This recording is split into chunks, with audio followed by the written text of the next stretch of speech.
Assalamu alaikum students. I'm Saima Malik from Biology Department, Army Public School and College, Fort Road, Rawalpindi. Today we are going to discuss the first topic of chapter 1 of first year biology, that is cell structure and function.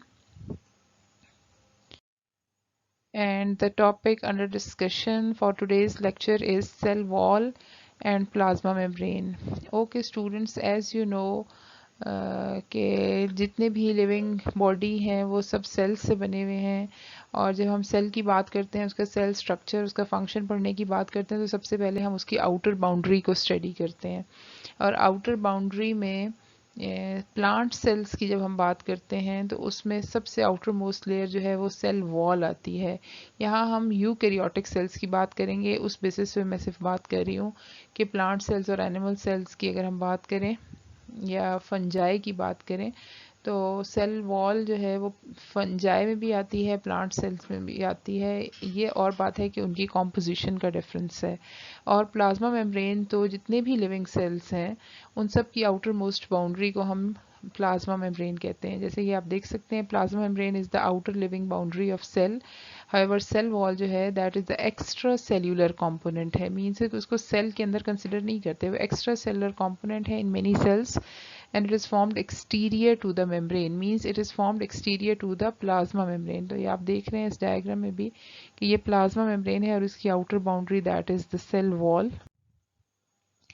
यहाँ cell wall को देख लेते हैं कि cell wall इस कहाँ कहाँ present होती है। कुछ प्रोकैरियोट्स में भी है, स्पेसिफिकली प्लांट सेल्स और फंजाई की बात करेंगे हम इधर। It is absent in animal cells क्योंकि उनका लोकोमोटर मोड ऑफ लाइफ है, मींस वो लोकोमोशन करते हैं ना, तो सेल वॉल जो है वो तो रिजिड होती है।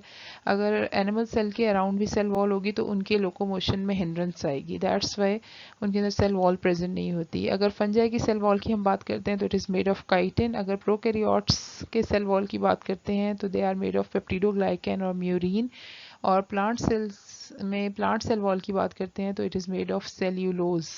सेल वॉल सेल खुद ही सिक्रीट करता है, it is secreted by the cell.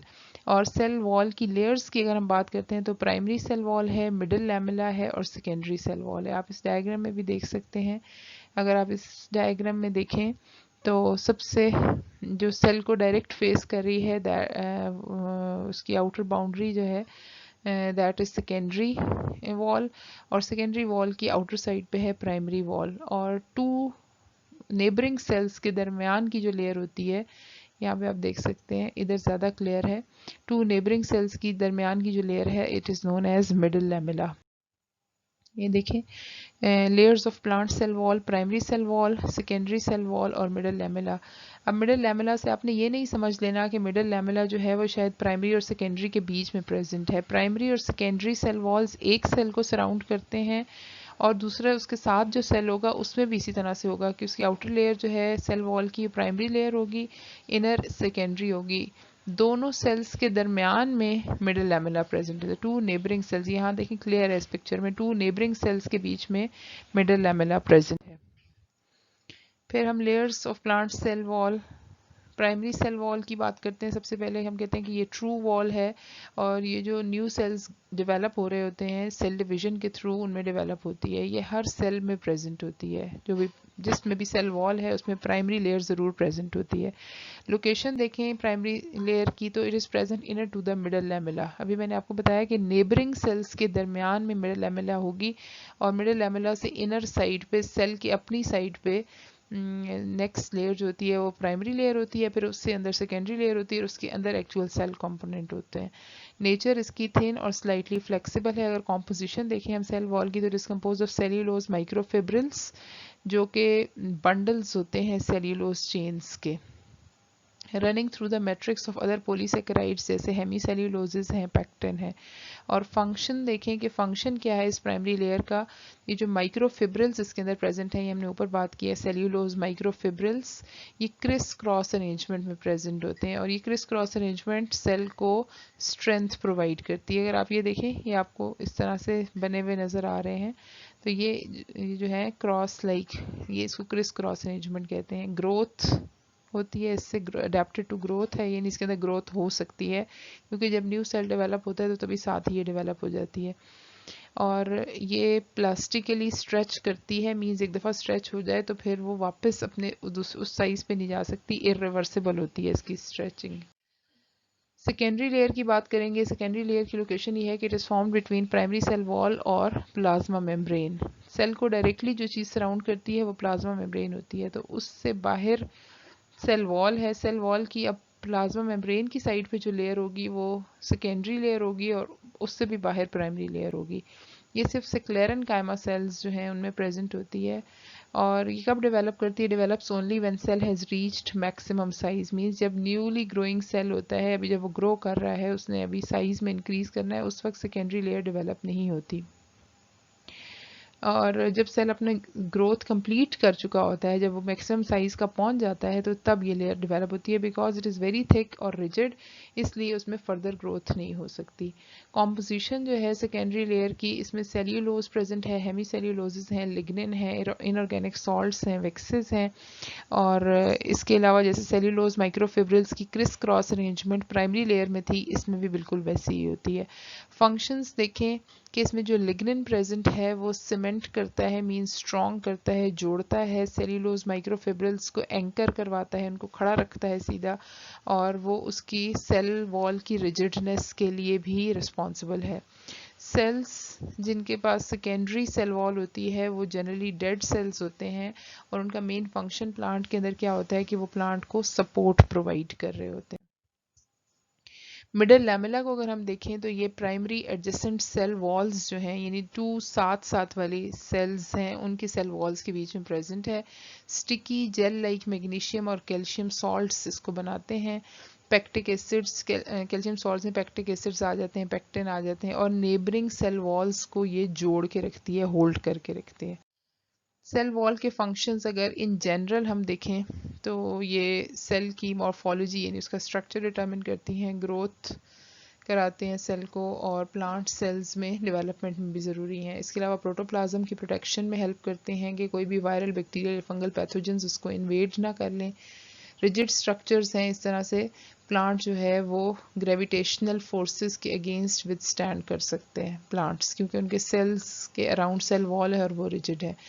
Transport of material में हेल्प करते हैं, मेटाबोलाइट्स की ट्रांसपोर्ट में in and out of the cell help करते हैं, क्योंकि ये डिफरेंशियली परमिएबल नहीं होती। ये टर्गर प्रेशर को विद स्टैंड करते हैं कि सेल्स अगर ज़्यादा ऑस्मोटिक प्रेशर उसमें यानी सल्यूट कंसनट्रेशन ज़्यादा भी हो गया है या सॉल्वेंट कंसनट्रेशन ज़्यादा हो गया है, सेल ज़्यादा टर्जिड हो गया है, तो जब सेल वॉल अराउंड है वो रिजिड स्ट्रक्चर है, वो विद स्टैंड करता है टर्गर प्रेशर को, मतलब उसको बर्दाश्त कर सकता है। प्लाज्मा मेम्ब्रेन को देखें। प्लाज्मा मेम्ब्रेन को सेल मेम्ब्रेन भी कहते हैं, प्लाज्मा लेमा भी कहते हैं, सेल सरफेस मेम्ब्रेन भी कहते हैं। ये प्रोटोप्लाज्म की आउटर बाउंड्री है। प्रोटोप्लाज्म कहते हैं लिविंग पार्ट ऑफ सेल को, और इसके बाहर सेल वॉल होती है। सेल वॉल को लिविंग पार्ट नहीं कंसिडर किया जाता सेल का। ये सिर्फ जितने भी प्रोकैरियोटिक और यूकैरियोटिक लिविंग सेल्स हैं उन सब में प्लाज्मा मेम्ब्रेन प्रेजेंट होती है, और passage of material in and out इसको कंट्रोल करती है। प्लाज्मा मेम्ब्रेन की अगर कॉम्पोजिशन देखी जाए तो इसमें 60 to 80% प्रोटीन्स हैं, जिनमें स्ट्रक्चरल प्रोटीन्स भी आते हैं और फंक्शनल प्रोटीन्स भी आते हैं। 20 to 40% लिपिड्स हैं, जिनमें फॉस्फोलिपिड्स भी हैं, कोलेस्ट्रॉल्स भी हैं। वो कोलेस्ट्रॉल्स प्रोकैरियोटिक सेल मेम्ब्रेन में एब्सेंट होते हैं। इसके अलावा कार्बोहाइड्रेट्स भी स्मॉल क्वांटिटी में प्रेजेंट होते हैं, और कार्बोहाइड्रेट्स जो प्रेजेंट हैं वो कॉन्जुगेटेड फॉर्म में प्रेजेंट होंगे, यानी glycolipids means carbohydrates in combination with lipids हैं, और glycoproteins carbohydrates in combination with proteins हैं। ये आपने पहले भी पढ़ लिया है, मेट्रिक क्लास में भी आपने पढ़ा हुआ है, स्ट्रक्चर ऑफ प्लाज्मा मेम्ब्रेन। हम इसको अगेन रिपीट करेंगे कि फ्लूइड मोज़ेक मॉडल सबसे, हम कह सकते हैं कि मोस्ट एक्सेप्टेबल मॉडल है regarding the structure of plasma membrane. According to this model, membrane जो है वो फॉस्फोलिपिड बाई लेयर है, यानी फॉस्फेट्स और लिपिड्स की डबल लेयर है, जिसमें प्रोटीन मॉलिक्यूल्स जो हैं वो पार्शली या होली एम्बेडेड है। पार्शली या होली एम्बेडेड का मतलब, पार्शली एम्बेडेड का मतलब है कि एक साइड से एम्बेडेड है लेकिन दूसरी साइड से उनका कोई एंड निकला हुआ नहीं है, और होली एम्बेडेड का मतलब है कि फुली वो उसके अंदर डीपली एम्बेडेड है, दोनों साइड से उनके एंड्स जो हैं उनको देखा जा सकता है। प्रोटीन्स कैसे प्रेजेंट होते हैं इसमें? प्रोटीन्स जो हैं वो स्कैटर्ड होते हैं through out the membrane irregular pattern में। ऐसे लगता है जैसे कोई आइसबर्ग फ्लोट कर रहे हैं सी के अंदर, बिल्कुल प्रोटीन इस पैटर्न में प्रेजेंट होते हैं। और प्रोटीन का जो पैटर्न है वो वेरी भी करता है मेम्ब्रेन टू मेम्ब्रेन, और मेम्ब्रेन के दोनों साइड्स पे भी वेरी करता है। प्लाज्मा मेम्ब्रेन की थिकनेस जो है वो 7 नैनोमीटर है, और मेम्ब्रेन प्रोटीन्स ऑब्जर्व की जाती हैं कि वो साइड वेज ड्रिफ्ट करती हैं इन द लिपिड बायलेयर। और ये साइड वेज ड्रिफ्ट करने का मतलब ये होता है कि वो इस तरीके से उसको जोड़े हुए हैं कि वो उसकी लिपिड क्वालिटी के में जो लिपिड बायलेयर है उसमें प्रोटीन्स वो उसको उसकी लिक्विड होने की जो है वो एक तरह से वो एविडेंस कह सकते हैं हम कि जो है वो प्रोटीन्स बिल्कुल स्टैटिक उसके अंदर नहीं होती, बल्कि साइड वेज वो ड्रिफ्ट कर रही होती हैं, जैसे कोई चीज़ इसके अंदर स्विम कर रही हो ना, बिल्कुल देखने में ऐसे। Many proteins are present in the form of conjugated protein. Carbohydrates के साथ अगर प्रोटीन कॉन्जुगेटेड फॉर्म में होंगी, यानी उसके साथ ज्वाइंट फॉर्म में प्रेजेंट होंगी, तो वो ग्लाइकोप्रोटीन्स कहलाएंगी। और इसकी वजह से बहुत से मेम्ब्रेन फंक्शंस वेरी करते हैं। ये आप देख सकते हैं, इसको हम कहते हैं कि ये फुली एम्बेडेड है। ये जो प्रोटीन है इसको कहेंगे कि ये पार्शली एम्बेडेड है। ये देखें एक्सट्रिंसिक प्रोटीन जो सिर्फ सरफेस पे नज़र आ रही है। मोनोट्रॉपिक प्रोटीन का मतलब है एक एंड पे है सिर्फ। मल्टी पास इंटेग्रल प्रोटीन का मतलब है इसके पैटर्न भी काफ़ी है और दोनों साइड्स पे नज़र आ रही है। सिंगल पास इंटेग्रल प्रोटीन का मतलब है कि ये एक कॉइल की फॉर्म में है और दोनों साइड्स पे फुली एम्बेडेड है। अगर प्लाज्मा मेम्ब्रेन के लिपिड्स को देखें तो लिपिड्स जो है उनके 2 लेयर्स होती हैं, इसलिए बाई लेयर बोल रहे हैं। फॉस्फोलिपिड्स की अरेंजमेंट जो है वो इस तरह से होती है, आप ये देख सकते हैं इस डायग्राम के अंदर, कि हाइड्रोफोबिक एंड्स होते हैं लिपिड्स के और हाइड्रोफिलिक एंड्स हैं। हाइड्रोफोबिक हेड हम इसको हाइड्रोफिलिक हेड बोलते हैं इसको, और इस एरिया को हाइड्रोफोबिक टेल बोलते हैं। तो ये टेल्स जो हैं वो 2 लेयर्स के जो जितने भी कंपाउंड्स होंगे, जो लिपिड कंपाउंड्स होंगे, वो एक दूसरे को टेल्स फेस कर रही होती है, क्योंकि वो हाइड्रोफिलिक है ना, तो वो एक्वेटिक यानी वाटर एनवायरनमेंट को डायरेक्टली फेस नहीं कर सकती। जबकि उनके हेड्स जो हैं वो हाइड्रोफिलिक है, मीन्स कि वो वाटर लविंग है, इसलिए वो वाटर को डायरेक्ट वाटर से एक्सपोज हो सकते हैं। स्टीरॉयड्स कोलेस्ट्रॉल्स जो हैं वो भी फॉस्फोलिपिड बायलेयर में वेज्ड होते हैं, मीन्स एम्बेडेड होते हैं सम इंटरवल्स पे। प्लाज्मा मेम्ब्रेन एसिमेट्रिकल है, यानी उसकी दोनों साइड्स डिफरेंट होती। अगर कार्बोहाइड्रेट्स देखें तो इन द फॉर्म ऑफ ब्रांच्ड और अनब्रांच्ड ओलिगोसेकेराइड्स प्रेजेंट हैं, और ओलिगोसेकेराइड्स जो मोर देन 2 और लेस देन 10 जिसमें मोनोसेकेराइड सब यूनिट्स अटैच्ड होते हैं, उसको हम ओलिगोसेकेराइड्स कहते हैं। और अगर तो कार्बोहाइड्रेट्स प्रोटीन्स के साथ अटैच हैं तो वो ग्लाइकोप्रोटीन्स होंगे, अगर लिपिड्स के साथ अटैच हैं तो ग्लाइकोलिपिड्स होंगे, और जनरली वो आउटर साइड ऑफ मेम्ब्रेन पे प्रेजेंट होते हैं। साइटोस्केलेटन जो है, साइटोस्केलेटन हम कहते हैं कि सेल का स्केलेटन। आप इस डायग्राम में देख सकते हैं, ये आपको फाइबर्स नज़र आ रहे हैं कि ये फिलामेंट्स जो हैं साइटोस्केलेटन के, ये मेम्ब्रेन की इनर साइड पे प्रेजेंट हैं, और इनका मेन फंक्शन क्या है? स्केलेटन की बात करें ना तो सपोर्ट करना फंक्शन है। प्लाज्मा मेम्ब्रेन के स्ट्रक्चर को ये सपोर्ट कर रहे हैं, उसकी इंटेग्रिटी मेंटेन करने में हेल्प कर रहे हैं। प्लाज्मा मेम्ब्रेन लिपिड्स जो है इनका क्या फंक्शन है कि ये मेम्ब्रेन की फ्लूइडिटी को कंट्रोल करते हैं। अनसेचुरेटेड फैटी एसिड्स जितने ज़्यादा होंगे फॉस्फोलिपिड्स में, फ्लूइडिटी जो है बायलेयर मेम्ब्रेन की उतनी ज़्यादा होगी। और सेल मेम्ब्रेन जो है उसको हम कहेंगे कि वो ज़्यादा प्लायबल है, यानी ज़्यादा फ्लेक्सिबल है। इसके अलावा कोलेस्ट्रॉल हेल्प करेगा in stabilising the phospholipids at a body temperature, means उसको लिक्विड रखने में। और ये दोबारा यही बात आ गई कि कोलेस्ट्रॉल हेल्प करता है मेम्ब्रेन फ्लूइड को एट लोअर टेम्परेचर, यानी लोअर टेम्परेचर भी मेम्ब्रेन जो है वो फ्लूइडिटी मेंटेन रखे। Lipid bilayer basic structure provide करते हैं मेम्ब्रेन का, और पोलर मॉलिक्यूल्स और आयंस की जो एंट्री और एग्जिट है उसको रिस्ट्रिक्ट करते हैं, एक तरह से कह सकते हैं कि कंट्रोल करते हैं। कॉन्जुगेटेड लिपिड्स जो हैं वो सेल सरफेस मार्कर्स के तौर पे भी काम करते हैं, मीन्स उस बेसिस पे कॉन्जुगेटेड लिपिड्स वेरी करते हैं, उनका टाइप वेरी करता है सेल टू सेल, उस बेसिस पे सेल को आइडेंटिफाई किया जा सकता है, यानी सेल डिफ्रेंशिएट कर सकते हैं एक दूसरे सेल से। प्लाज्मा मेम्ब्रेन प्रोटीन्स की डिफरेंट फंक्शंस हैं, इसमें हम देख लेते हैं। सबसे पहले चैनल प्रोटीन्स या कैरियर प्रोटीन्स हम इनको कहेंगे कि they are involve in the passage of molecules through the membrane, means के मेम्ब्रेन से गुजरने के लिए एक तरह से पैसेज है, प्रोटीन्स के अंदर से निकल जाए। कुछ चैनल के तौर पे काम करते हैं जिसमें से सब्सटेंस जो है वो मूव कर सकता है। ये आप इस डायग्राम में देख सकते हैं, ये चैनल प्रोटीन का काम। और कुछ जो है वो कैरियर के तौर पे काम करते हैं, जो सब्सटेंस के साथ कंबाइन करते हैं और उसको अक्रॉस द मेम्ब्रेन मूव करा सकते हैं एज अ कैरियर प्रोटीन। इसके बाद आ जाते हैं एंजाइम्स के। कुछ प्रोटीन्स जो हैं वो एंजाइम्स हैं, वो मेटाबॉलिक रिएक्शंस परफॉर्म कराते हैं डायरेक्टली, जिसमें मेम्ब्रेन प्रोटीन्स आ जाते हैं, जैसे एडिनाइलेट साइक्लेज एंजाइम है, क्योंकि सारे एंजाइम प्रोटीन इन नेचर होते हैं ना। इसके अलावा कुछ एटीपी को साइक्लिक एएमपी में कैटलाइज करते हैं, सेकेंड मैसेंजर के तौर पर काम करते हैं। ये सारे मेम्ब्रेन में ही ये प्रोटीन्स प्रेजेंट हैं, ये सारे जिनके फंक्शंस हैं। फिर आ जाते हैं रिसेप्टर मॉलिक्यूल्स के। कुछ रिसेप्टर्स हैं जो सिग्नल्स रिसीव करते हैं दूसरे सेल्स से, क्योंकि ये यूनिक है ना। मेम्ब्रेन प्रोटीन्स जो हैं ये as a cell surface marker की जैसे हमने बात की, तो ये यूनिक है हर सेल के, इसलिए ये दूसरे सेल से सिग्नल्स रिसीव करेंगे। और एवरी रिसेप्टर जो है उसका शेप यूनिक होता है, इस तरह से स्पेसिफिक चार्ज ही उसके साथ बाइंड कर सकता है। Binding of a molecule lets to change in shape of protein. और इंट्रासेलुलर रिस्पॉन्स आता है, यानी सेल के अंदर से रिस्पॉन्स आता है, जैसे हार्मोन्स जो हैं वो ब्लड में सर्कुलेट कर रहे हैं और वो जाके स्पेसिफिक रिसेप्टर्स के साथ बाइंड करते हैं, और इस तरह करेक्ट रिसेप्टर साइट जब उनको मिल जाती है तो उसके अकॉर्डिंगली फंक्शन वो करते हैं। सम रिसेप्टर्स जो हैं वो ग्लाइकोलिपिड इन नेचर भी होते हैं। सारे के सारे रिसेप्टर मॉलिक्यूल्स जो हैं वो प्रोटीन्स नहीं होते, कुछ ग्लाइकोलिपिड इन नेचर है। फिर एंटीजेंस आ गए।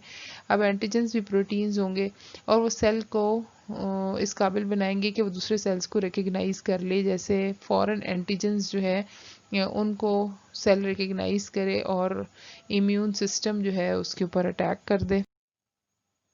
फिर ग्लाइकोलिपिड्स और ग्लाइकोप्रोटीन्स का सेल सरफेस मार्कर्स के तौर पे क्या रोल है कि ये सेल टू सेल रिकग्निशन का काम करती हैं, यानी करेक्ट सेल्स के साथ स्टिक करती हैं टिश्यूज़ के अंदर। सेल सरफेस मार्कर होते क्या है? सेल सरफेस मार्कर का मतलब है कि मॉलिक्यूल्स जो outer surface of plasma membrane पे प्रेजेंट हों and they provide the recognition of particular cell type, यानी ख़ास किस्म के सेल जो हैं उसको दूसरे सेल से डिफ्रेंशिएट करे। इस तरह से हर ईच टाइप ऑफ सेल जो है उसके अपने अपने स्पेसिफिक मार्कर्स होंगे, किसी के ग्लाइकोलिपिड इन नेचर होंगे, किसी के ग्लाइकोप्रोटीन इन नेचर होंगे। इसी तरह से डिफरेंट उनकी शेप हो सकती है, डिफरेंट चार्ज हो सकता है, डिफरेंट तरीके से रिकग्निशन करने का तरीका डिफरेंट हो सकता है। फिर ये जो हम कहें कि ट्रांसपोर्ट ऑफ मटेरियल है प्लाज्मा मेम्ब्रेन के थ्रू हो रही है, ये क्यों होती है, इसके रीजंस क्या हैं? देखिए, हम कहते हैं ना कि plasma membrane acts as a regulation of cells interaction with its environment, यानी एक तरह से ट्रांसपोर्ट ऑफ मटेरियल जो है क्रॉस द सेल उसको कंट्रोल करता है। तो ट्रांसपोर्ट जो है वो होती क्यों है? न्यूट्रिएंट्स ऑब्टेन करने के लिए, वेस्ट सब्सटेंसेस को एक्सक्रीट करने के लिए। अगर सेल ने कोई यूजफुल सब्सटेंसेस बनाए हैं तो उनको नेबरिंग सेल्स में सिक्रीशन करने के लिए। और इसके अलावा प्लाज्मा मेम्ब्रेन की जो ये ट्रांसपोर्ट है, इसके थ्रू जब ट्रांसपोर्ट होती है तो वो आयनिक ग्रेडियंट्स जनरेट हो जाते हैं जो नर्वस और मस्कुलर एक्टिविटी के लिए ज़रूरी है। यानी चार्ज कोई पॉजिटिव है, कोई नेगेटिव है, किसी तरफ चार्ज ज़्यादा है, किसी तरफ कम है, इस तरह से। इसके अलावा ये ट्रांसपोर्ट जो है ये सूटेबल पीएच मेंटेन करती है, आयनिक कंसंट्रेशन सेल के अंदर मेंटेन करती है। एंजाइम एक्टिविटी तभी हो सकेगी जब सूटेबल पीएच होगी, क्योंकि आपको पता है ना हर एंजाइम के अपना ऑप्टिमम पीएच होता है, आयनिक कंसंट्रेशन स्पेसिफिक रिक्वायर्ड होती है किसी भी एंजाइम की वर्किंग के लिए। तो इस तरह से ये डिफरेंट फंक्शंस में करते हैं। इसके अलावा प्लाज्मा मेम्ब्रेन जो है वो सेमी परमिएबल मेम्ब्रेन का काम करती है, कुछ सब्सटेंसेस को अलाउ करती है कि उसमें से पास हो सकते हैं, कुछ को नहीं पास होने देती। और सब्सटेंसेस जो लिपिड सॉल्युबल हैं वो ज़्यादा इजीली पास हो जाते हैं, क्योंकि लिपिड बायलेयर मेम्ब्रेन है ना। स्मॉल गैस मॉलिक्यूल जैसे ऑक्सीजन है, कार्बन डाइऑक्साइड है, वाटर है, ग्लूकोज है, वो क्योंकि न्यूट्रल हैं वो भी इजीली पास कर जाते हैं। हाँ, आयंस जो चार्ज्ड पार्टिकल्स हम उनको कहते हैं, उनके पास कुछ डिफ़िकल्टी होती है, क्योंकि वो थोड़ा सा पूरे मेम्ब्रेन में से जो है वो फ्रीली पास नहीं कर सकते, उनको स्पेसिफिक प्रोटीन्स या स्पेसिफिक एंजाइम्स रिक्वायर्ड होते हैं पास होने के लिए। तो मेम्ब्रेन के अक्रॉस जो भी मूवमेंट हो रही है, बेसिकली 4 फिनोमेना या 4 मैकेनिज्म्स काम कर रहे हैं उस मूवमेंट को कराने के लिए। पैसिव प्रोसेसेस में डिफ्यूजन और ऑस्मोसिस आता है, और पैसिव प्रोसेस हम इसको इसलिए कहते हैं क्योंकि इसमें एनर्जी कंज्यूम नहीं होती। और एक्टिव प्रोसेसेस में active transport and bulk transport आता है, जिसकी बल्क की आगे से 2 टाइप्स हैं एंडोसाइटोसिस और एक्सोसाइटोसिस, इनमें एनर्जी कंज्यूम होती है। ये स्लाइड जनरली आप देख सकते हैं कि स्ट्रक्चर ऑफ सेल मेम्ब्रेन जो है वो किस तरह से उसके फंक्शन से रिलेटेड है, कि ऑल सेल मेम्ब्रेन्स जो है उनका सिमिलर बेसिक स्ट्रक्चर होता है, कि प्रोटीन सस्पेंडेड है in the double layer of phospholipids. तो इस चीज़ को प्रोटीन्स जो है हम कह सकते हैं कि प्रोटीन्स रिस्पॉन्सिबल होती हैं एक्सचेंजिंग सब्सटेंसेस के लिए, एनवायरनमेंट के साथ कम्युनिकेट करने के लिए, बायोकेमिकल रिएक्शंस को कंट्रोल करने के लिए, और सेल्स के दरमियान में कनेक्शंस बनाने के लिए। और फॉस्फोलिपिड्स जो हैं वो रिस्पॉन्सिबल होते हैं सेल कॉन्टेंट्स को आइसोलेट करने के लिए। तो इस तरह से हम कह सकते हैं कि सेल मेम्ब्रेन का स्ट्रक्चर जो कि फॉस्फोलिपिड और प्रोटीन से बना हुआ है, तो वो उसके फंक्शन से भी रिलेटेड है। ठीक हो गया। तो ये आपका प्लाज्मा सेल वॉल और प्लाज्मा मेम्ब्रेन का टॉपिक कंप्लीट हो गया। आई होप कि आपको कोई प्रॉब्लम नहीं होगा। Okay, thank you.